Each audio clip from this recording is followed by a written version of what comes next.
Olá, nós vamos conversar hoje sobre as 4 fases da ansiedade. O primeiro passo para você perceber a questão da ansiedade é você perceber em que nível você está, né? Qual é o seu estágio de ansiedade. Eu falo isso em alguns vídeos meus gratuitos no YouTube, mas hoje aqui com você eu vou aprofundar um pouco. Eu não só vou falar das 4 fases, das 5 fases da ansiedade, mas também eu vou ensinar você como superar cada fase. Cada fase ela é cada vez mais negativa e a pessoa vai se envolvendo numa espiral, numa bola de neve, onde fica cada vez mais difícil a questão da ansiedade. Bom, vamos lá. A primeira fase é exatamente o pensamento de ansiedade. A preocupação, que é ansiedade na realidade? É uma preocupação em relação ao futuro, em relação a algo que não aconteceu. Às vezes em relação à tarefa, a pessoa vai executar determinada tarefa, vai falar em público, vai fazer determinada coisa, e a pessoa não se sente suficientemente habilidosa para fazer aquela atividade.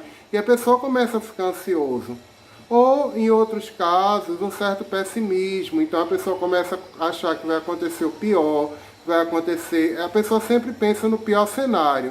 Existem várias possibilidades, mas a pessoa sempre pensa no pior, no que vai acontecer.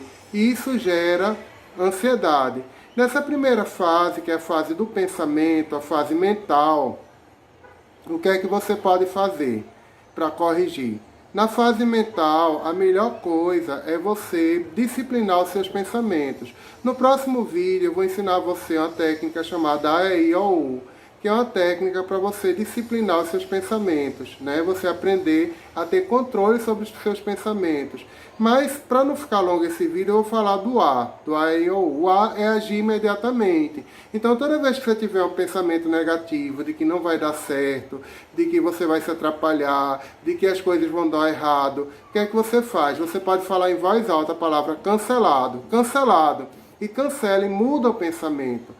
Ou então, o A é de agir imediatamente. Por que agir imediatamente? Porque quando você tiver aquele pensamento negativo, aí você tira o foco. Aí você pensa em alguma coisa boa, em alguma coisa positiva. Né? Então, essa é a primeira parte do A e o U. Né? Agir imediatamente.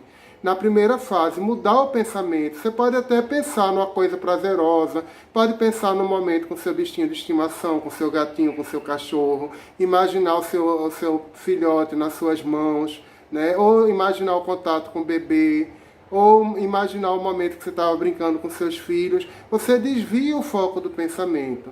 Porque quanto mais você se preocupar, mais a ansiedade aumenta. O próprio nome preocupação significa se ocupar antecipadamente, pré-ocupar. Não vale a pena. Se a preocupação resolvesse, eu dizia a você, se preocupe e a coisa estaria resolvida.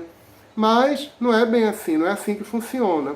Então, mude seu pensamento, pense no seu pet, no seu animalzinho de estimação, pense nos seus filhos, pense nos seus netos, pense em qualquer coisa que lhe dê prazer, mas não pense naquilo que vai dar errado, naquela possibilidade de dar tudo errado. Desvie o foco do seu pensamento.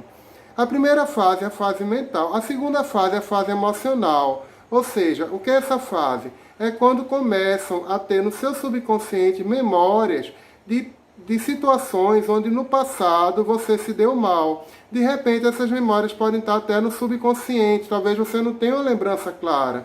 Por exemplo, se você tem medo de falar em público, pode ser que em determinado momento da sua infância você foi ler um texto para os coleguinhas e os coleguinhas começaram a rir, ou talvez a professora tenha dito que você era incapaz, ou você não tinha capacidade intelectual. E isso ficou gravado, essa emoção muito forte, ficou gravado, ficou traumatizado no seu subconsciente. E aí, quando você se depõe com a situação semelhante, você acessa um gatilho. Então, a segunda fase está relacionada às emoções que ficam arquivadas no subconsciente. Emoções do passado. Apesar de você ter medo de uma coisa que vai acontecer no futuro, na verdade você tem medo porque essa coisa que vai acontecer no futuro já aconteceu no passado. Então você já teve trauma, você já teve vergonha, você já passou por situações desagradáveis e nem sempre essas memórias são conscientes, elas são do subconsciente. O que é que você pode fazer para resolver isso? Uma forma simples de você acessar o subconsciente é você procurar ajuda realmente com um hipnólogo, com Theta Healing, com terapeuta, que ele vai lhe ajudar a resolver essas questões, a mergulhar a fundo no seu subconsciente. Ou você mesmo pode sozinho acessar essas memórias, tentar se lembrar de alguma vez que você se deu mal e ir trabalhando essa questão dentro de você. Mas realmente o ideal seria você ter uma ajuda de um terapeuta. Mas se você não tiver condições econômicas para isso, você pode automaticamente se lembrar, né, fazer um trabalho de imersão, fazer uma meditação e ir limpando essas memórias, se conscientizar de que são coisas do passado, que não tem nada a ver com o seu presente, muito menos com o seu futuro, ok? A terceira fase são os sintomas físicos. Então, é aquela coisa, a primeira fase é a fase mental, você teve um pensamento de pessimismo, de que não ia dar certo, ficou ansioso. A segunda fase é a fase emocional, onde existem emoções arquivadas no seu subconsciente sob a forma de memórias. E a terceira fase é a fase física. Ou seja, você começa a ter tremores nas mãos, a mão começa a suar frio, o coração acelera, tem taquicardia, às vezes tem dor de cabeça, uma série de sintomas inespecíficos que reproduzem exatamente o sistema nervoso simpático, quer dizer, é um sistema de luta ou fuga, você fica assustado, né? Você fica em estado de ansiedade, de nervosismo. O que é que você pode fazer nessa fase? A primeira coisa é você ativar o sistema nervoso autônomo oposto. Então tem o simpático, que é luta ou fuga, né? Você lutar, correr. E o parasimpático, que é um sistema de relaxamento. Como é que você faz para ativar o seu sistema nervoso parasimpático? Bom, você pode usar algumas técnicas, como por exemplo, você pode respirar fundo. Então você pode simplesmente fazer uma respiração consciente. Você respira em 4, respira 1, 2, 3, 4 e solta. 1, 2, 3, 4. Então você conta. Respira. 1, 2, 3, 4 e solta. 1, 2, 3, 4. Respira. 1, 2, 3, 4 e solta. 1, 2, 3, 4.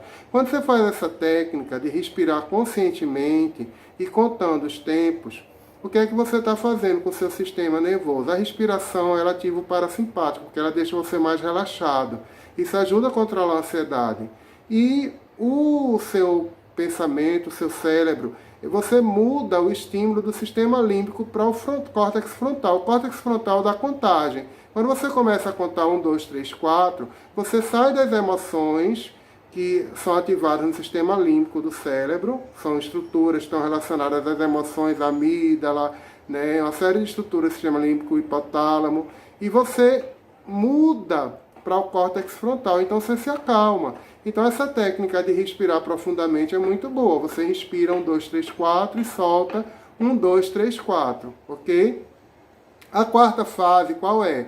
A quarta fase é que você já passou por tantas situações desagradáveis, com ansiedade, com sintomas físicos e tudo, que você começa a ter medo da ansiedade. Então, é a ansiedade secundária. Então, como você já sabe que, por exemplo, aquele trabalho seu, você vai ter sintomas de ansiedade, você já fica com medo até de trabalhar. Se você já sabe que aquele relacionamento com aquela pessoa, você vai ficar se sentindo mal, você já fica com medo daquela pessoa. Então, a quarta fase é o medo do medo. Você começa a ter medo de ter medo, entendeu? Então, você fica tendo medo de ter gatilhos que vai desencadear a ansiedade. E aí, o que é que você pode fazer nessa fase? É você desenvolver um estado de transcendência. Você tem um momento no seu dia para você fazer uma meditação, para você relaxar. Uma meditação que eu aconselho muito para os meus pacientes é repetir a palavra Jesus pelo pensamento. Jesus, Jesus, Jesus. Isso durante 5 minutos. E se a pessoa quiser, pode até alternar com a respiração. Por exemplo, no Gé, inspire, no SUS, solta. No Gé, inspira, e no SUS, solta, né? Fazer uma pequena prece. Se você tiver com muito medo, você faz uma pequena prece. Se você for religioso, isso vai lhe dar um nível de fé muito grande, porque o que se opõe ao medo da ansiedade é a fé, qualquer que seja a sua religião. Então, você mentalizar, fazer uma pequena prece, né? Imaginar a presença. Tem uma técnica muito simples, mas que funciona para muita gente, somente para os católicos, né? Então a pessoa vai passar por uma situação difícil, a pessoa imagina assim, Maria, vai na frente, faz essa pequena prece. Imagina Maria de Nazaré indo na frente e resolvendo aquele problema. Ou então Jesus vai na frente, se você for evangélico, não for católico. Então você imagina Jesus indo na frente e resolvendo aquele problema para você. Quando você eleva o pensamento para o superconsciente, para a oração, automaticamente a ansiedade cuja sede é o subconsciente, ela é amainada, ela é acalmada. Então, fazer uma prece, né, dizer Jesus vai na frente, Maria vai na frente, é uma forma de você também se acalmar.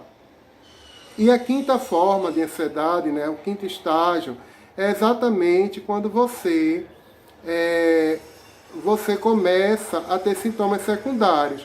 Então você já está no estágio tão avançado de ansiedade, você já tem tanto medo, né, tantos recalques, tantas memórias negativas, que aí você começa a ter depressão, você começa a ter síndrome do pânico, você pode ter síndrome do pânico, pode ter depressão, pode ter outras patologias associadas com ansiedade. Você começa a ter dores pelo corpo, né, sentir dores pelo corpo, fibromialgia. Então tudo isso vai fazer você sentir todos esses sintomas. Então essa mensagem que eu quero deixar para você. Deixe seu comentário abaixo. Um grande abraço, muita paz e prosperidade.